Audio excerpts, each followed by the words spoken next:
John Travolta and the frontman for Limp Bizkit get together to make a movie. Well, this should be interesting.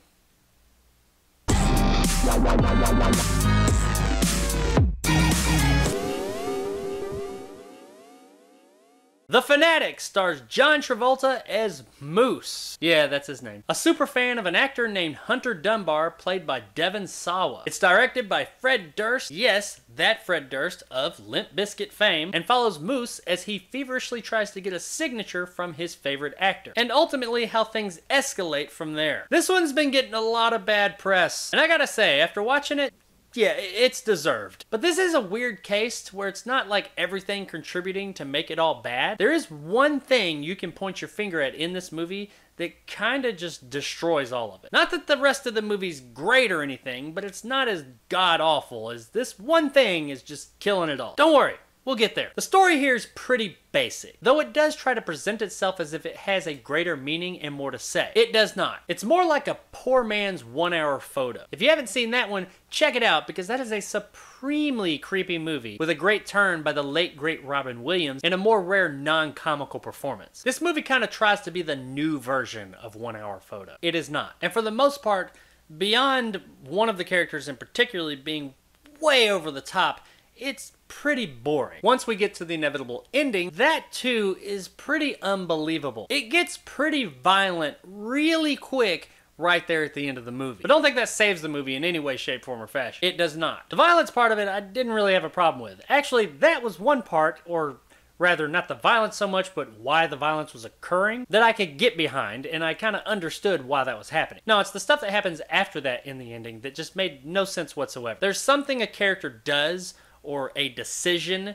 that one of the main characters makes that was just totally unbelievable given the circumstances and the way that these characters have been built. The abruptness of this decision and how it's dealt with is really weird too. But don't worry, you don't have time to really dwell on that, because the next twist thing that happens is just so ridiculous and out there that you're just kind of left in awe. This twist totally falls apart under even the slightest bit of scrutiny. It's just absolutely ridiculous and stupid. And you're left there kind of irritated that this is what I'm left with after watching this thing for an hour and a half to 2 hours. But by that point, you really shouldn't be surprised. From a technical standpoint, honestly, the movie's fine. It's well shot, it's well put together, it's just what you expect from a movie. It doesn't give you much more or less, it's competently made from a technical standpoint. So okay, stupid, boring story, which is more or less competently shot. Doesn't sound like a great time, but doesn't sound as awful as I made it sound in the beginning either. So what's the problem? The problem is the performances. Not just performances,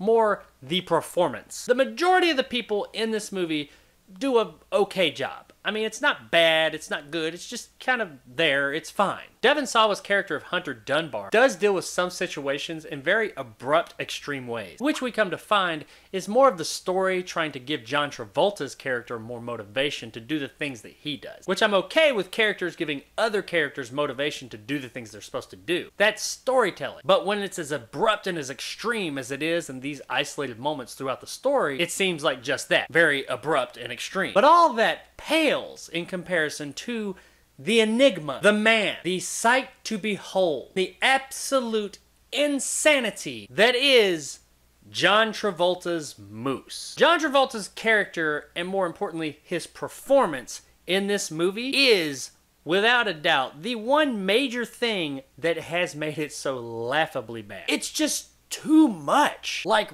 way too much. On a scale of too much, if you said, hey John, this is too much, he took it right here. He took it over here. It's over there somewhere. That shit's fucking gone, man. His character is like a cartoon character. He is so out there. I'm not really sure if maybe he's supposed to have autism or something. It never really says. But he's got like all these weird tics that he does. It seems like he went online and looked up weird tics to develop the character and give him more personality. But instead of picking like maybe one or two or just a couple of little things to pepper onto the character, he took them all and just does them nonstop throughout the movie. It's just too much. There's a great part in the movie Tropic Thunder that has Robert Downey Jr.'s character talking to another character about acting. It's a funny as hell scene, but there is some legit truth truth to what he's saying there. I'm sure you've all seen it, and ultimately what he says is when acting as a person with a disability or someone who's just a bit off, you can't go all the way. You need to reel that performance in a bit and not go, as he put it, full retard. You went full retard, man.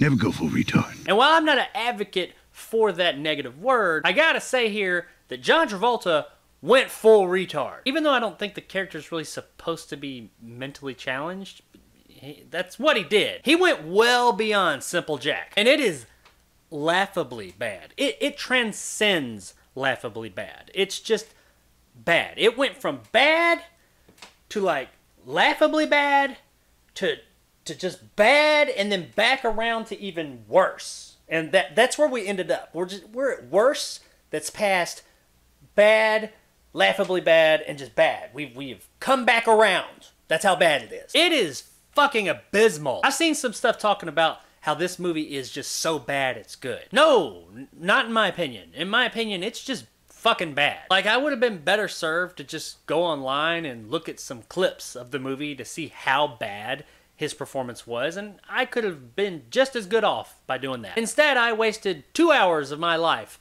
on this hunk of shit. There's just some really, really fucking weird shit he says in this movie that makes no sense. Words that come out of my mouth that I produce cannot describe to you how bad John Travolta, an A-list actor sometimes, is just so bad here. Like, awful. Like, terrible. This, mark my words, this is the Razzie Award for worst performance of the year. Worst male performance. Whatever they call it, I guarantee it, he wins this year. Guarantee it. Mark my words. I'll give you a fucking paycheck if he don't win. Razzie Award winner. Guaranteed. What happened? What happened to you, John? Who did this to you? What did they do? As stated before, the rest of the movie is fine. I mean, well, not fine. It's not great, but it's not awful.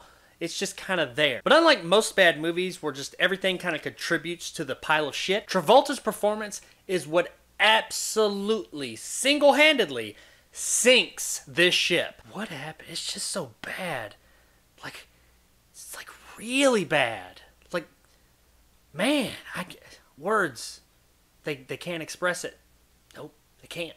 I could go on. I could just put clips of this movie up and let you watch them, and I really wouldn't have to say anything. You could just see it. And I think that would be all that needed to be said. You'd see it and say, holy fuck. That's what I did when I watched it. So yeah, goes without saying, even though I've said it a few times now, this movie is really bad. It's not good. It is not worth any of your time. Seriously, don't.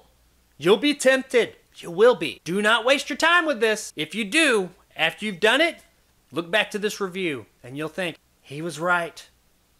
He was right. So I guess it'll go as no surprise at this point that this movie is an absolute, without a doubt, fucking dumpster fire. It's bad. Just bad. It's almost like just him, nobody else. Everybody else was setting out to make a good movie, but John Travolta said, watch this, and just set out to make the worst movie he possibly fucking could.